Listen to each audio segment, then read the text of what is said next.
जिस वक्त पूरी दुनिया कोरोना की मार झेल रही थी, उस वक्त हमारा भारत भी उससे अछूता नहीं था। ऐसे मुश्किल समय में सरकार और मीडिया दोनों की जिम्मेदारी थी कि लोगों को एक रखने की कोशिश करते, ताकि इस महामारी का मिलजुल कर मुकाबला किया जाता। लेकिन अधिकतर मीडिया हाउसेस अपनी जिम्मेदारी को छोड़ नफरत फैलाने के काम में लग गए। ऐसे नाजुक समय में उन्होंने मरकज निजामुद्दीन की आड़ में कोरोना जिहाद जैसे टर्म इजाद करके पूरे मुल्क में मुसलमानों के खिलाफ नफरत फैलाने और जहर घोलने का काम किया, जिसके नतीजे भी देखने को मिले। हालात बद से बदतर होते चले गए। मुसलमानों के सोशल बायकॉट करने की अपील हुई। खुद दिल्ली सरकार ने निजामुद्दीन के लोगों का अलग से बुलेटिन भी जारी करना शुरू कर दिया। नफरत की इस आंधी में चिराग की अहमियत को महसूस करते हुए डॉक्टर MJ खान ने आनन फानन में देश के प्रतिष्ठित मुसलमानों से बातचीत की और सबने मिलकर हालात से लड़ने का फैसला किया, जिसके बाद इम्पार की स्थापना 10 अप्रैल 2020 को हुई। गठन के साथ ही इम्पार के सामने कई सारी चुनौतियां एक साथ खड़ी थी। इसलिए इम्पार ने जहां चाह वहां राह के फॉर्मूले पर काम करते हुए तय किया कि ये और बात है, आंधी हमारे बस में नहीं, मगर चिराग जलाना तो अख्तियार में है। इम्पार ने आपदा में अवसर ढूंढ निकाला और एक साथ कई मोर्चों पर काम शुरू हुआ। एक कोरोना जिहाद के नाम से एक मीडिया ने टारगेटेड ट्रायल चला दिया था और उससे हालात बहुत ही मुश्किल के पैदा हो गए थे। हम लोग नहीं समझ पा रहे थे क्या करें, और पूरे मुल्क में 75 सालों में हम लोगों ने नेशनल लेवल पर भी कोई ऐसा इमरजेंसी रिस्पांस सिस्टम तैयार नहीं किया था कि इस तरीके के हालात से डील कर पाता। तो एक तरीके से आनन फानन में हम लोगों ने एक मीटिंग कन्वीन किया, जूम मीटिंग 1, 2, 3, 4 करके एक हफ्ते के अंदर इम्पार का गठन किया। और मकसद ये था कि ये जो इमरजेंसी जैसे हालात हैं, इसमें हम किस तरीके से मीडिया के नैरेटिव में बदलाव ला सकें और गवर्नमेंट के साथ बात करके डील करके ऑन अगेन इमरजेंसी बेसिस किस तरीके से एक हालात जो बद से बदतर होने की तरफ जा रहे थे उसमें एक बदलाव आता। और अल्लाह का शुक्र है कि बड़े प्रोमिनेंट लोग जुड़े इम्पार में और कुछ ही दिनों के अंदर एक बड़ा बदलाव दिखाई पड़ा। देखिए, इम्पार आपको मालूम है एक थिंक टैंक है और इम्पार का मकसद था उन हालात में काम करना जो कि बहुत सालों से अनएड्रेस टेरिटरी थी। उन टेरिटरीज़ में काम करने का उद्देश्य इम्पार का था। बहुत सारे मुस्लिम दानिश्वर और कंसर्न जो प्रोमिनेंट मुस्लिम्स हैं वो एक प्लेटफॉर्म पे आके ये रियलाइज़ किए कि हमको कुछ इमीडिएट इश्यूज़ को एड्रेस करना है, जिनमें इमेज और परसेप्शन एक इशू था, बड़ा इशू है। इंटरनल रिफॉर्म्स का एक बहुत बड़ा इशू है जिसको एड्रेस करना ज़रूरी था। उसके अलावा कम्युनिटी का एम्पावरमेंट के इश्यूज़ और पॉलिसी एंड एडवोकेसीज़ के इशूज़ को एड्रेस करना था। तो इम्पार का गठन अप्रैल महीने में अभी 1 साल पूरा होने जा रहा है। अगले महीने इसी महीने में हम उसका एक सालाना फाउंडेशन डे भी सेलिब्रेट कर रहे हैं। तो जिन उद्देश्यों की पूर्ति के लिए इम्पार का गठन हुआ था उसमें इमीडिएटली जो हमारा रेस्पॉन्स का जो एजेंडा था उसको हमने ऑलरेडी स्टार्ट किया है, बट अब लॉन्ग टर्म एजेंडा पे हम लोग काम कर रहे हैं और उसके लिए हम लोग अपनी ऑर्गेनाइजेशन का विस्तार कर रहे हैं और उसमें हमारा काम जारी है। सरकार के साथ संवाद स्थापित करके मीडिया के एक धड़े के जरिए फैलाए गए नफरत का मुकाबला निहायत ही सूझबूझ के साथ किया गया, जिसका नतीजा ये हुआ कि कुछ ही समय में टीवी स्क्रीन से कोरोना जिहाद जैसे शब्द गायब हो गए और दिल्ली सरकार ने भी तबलीगी जमात से जुड़े लोगों का अलग से बुलेटिन बंद कर दिया। जमात से जुड़े बहुत सारे लोग जो बेवजह जेल में डाल दिए गए थे, उन्हें प्राथमिकता पर इम्पार ने रिलीज कराने का काम किया।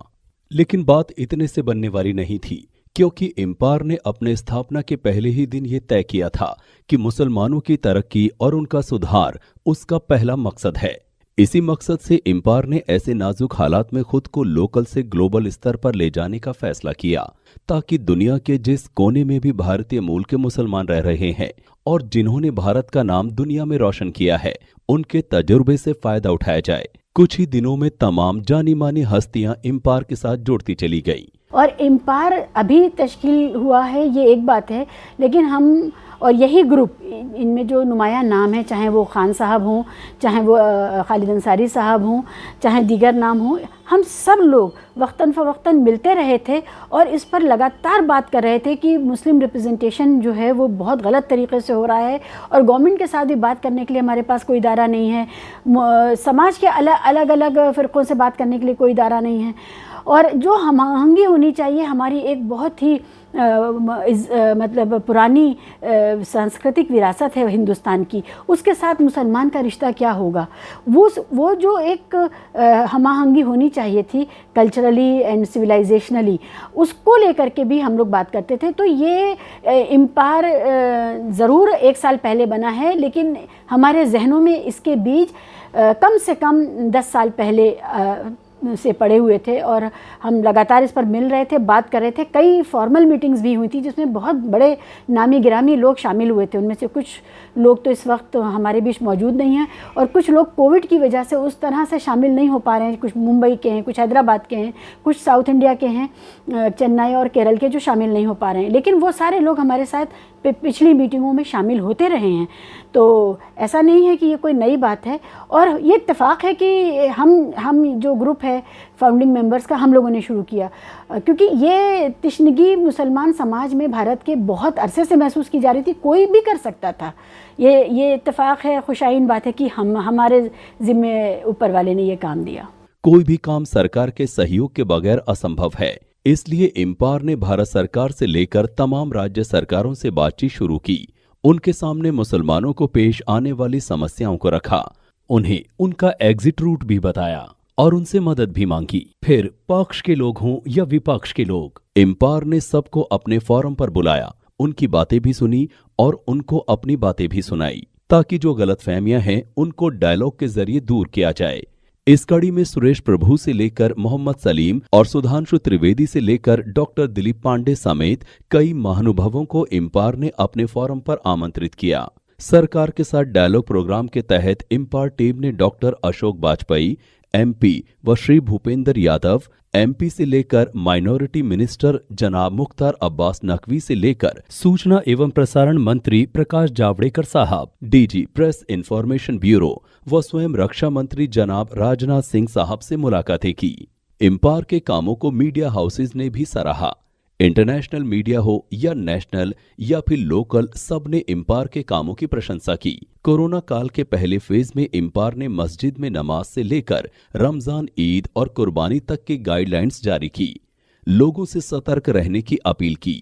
साथ ही सरकारी गाइडलाइन का अलग अलग भाषाओं में ट्रांसलेट भी कराया, ताकि लोगों को आसानी से कोरोना से लड़ने में मदद मिले। जरूरी मामलों में एम्पायर ने इमरजेंसी रिस्पांस करने में देर नहीं किया।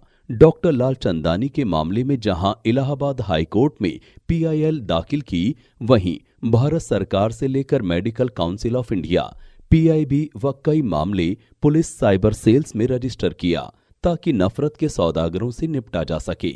एम्पायर ने अपने जरिए किए जा रहे प्रयासों का रिस्पांस मिलने के बाद लोगों की अपील पर खुद के विस्तार का फैसला किया, जहां इस कड़ी में एम्पायर ने 11 राज्यों में स्टेट कोऑर्डिनेटर नियुक्त किए। वहीं जिलों की समस्याओं पर नजर रखने के लिए 25 जिलों में डिस्ट्रिक्ट कोऑर्डिनेटर भी बनाए। एम्पायर का मानना है कि मुसलमानों को देश के लिए खुद को फायदेमंद साबित करना होगा और देश विकास में अपना योगदान बढ़ाना होगा। समाज के लिए खुद को लाभदायक बनाना होगा। इसी सोच के तहत एम्पायर ने बड़े पैमाने पर धार्मिक व सार्वजनिक स्थानों पर स्वच्छता अभियान चलाया।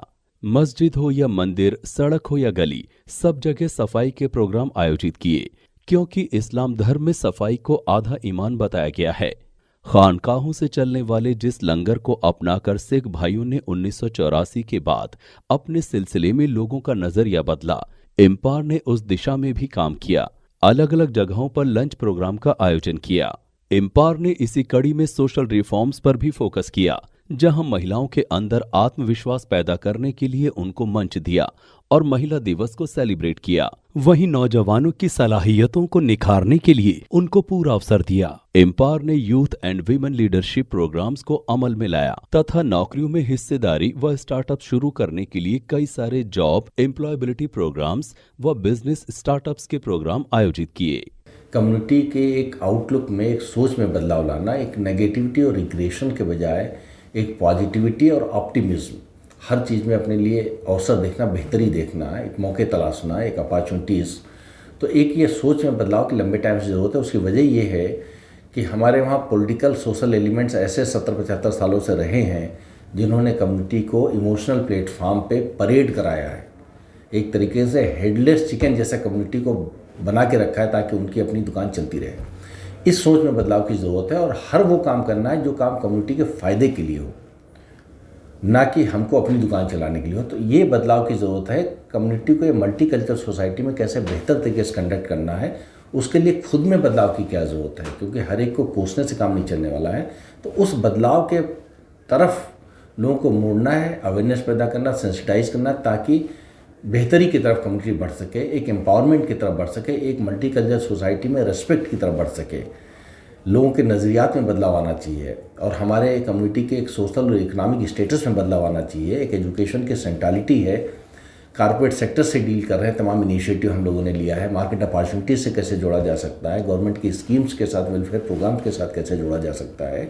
तो इन सब एरियाज़ पे काम करने की अब जरूरत है। जैसे जैसे डिस्ट्रिक्ट काउंसिल बनती जा रही हैं, जैसे जैसे स्टेट काउंसिल मजबूत होती जा रही हैं, जैसे जैसे प्रोग्राम्स को हम लोग स्टैंडर्डाइज करते जा रहे हैं, ऑर्गेनाइजेशन भी रिस्ट्रक्चर करते जा रहे हैं, वैसे वैसे हम लोग एक एम्पायर को सॉलिड बेस पे आगे बढ़ा रहे हैं और कम्युनिटी को नेविगेट करने की कोशिश है from the jaws and clutches of darkness into A happy situation of peace and prosperity और एक पॉजिटिविटी उस तरफ ले जाने का। एम्पायर का मानना है कि मुसलमान अगर अपनी तरक्की चाहते हैं तो रिएक्शन और नेगेटिव सोच से बाहर आएं, अपने हिस्से का दिया जलाएं, जमीनी स्तर पर काम करें। इन सब के बावजूद एम्पायर को ये मानने में कोई हिचक नहीं कि सितारों से आगे जहां और भी हैं, अभी इश्क के इम्तिहान और भी हैं, जिसके लिए टीम एम्पायर टीम इंडिया की तरह एकजुट है।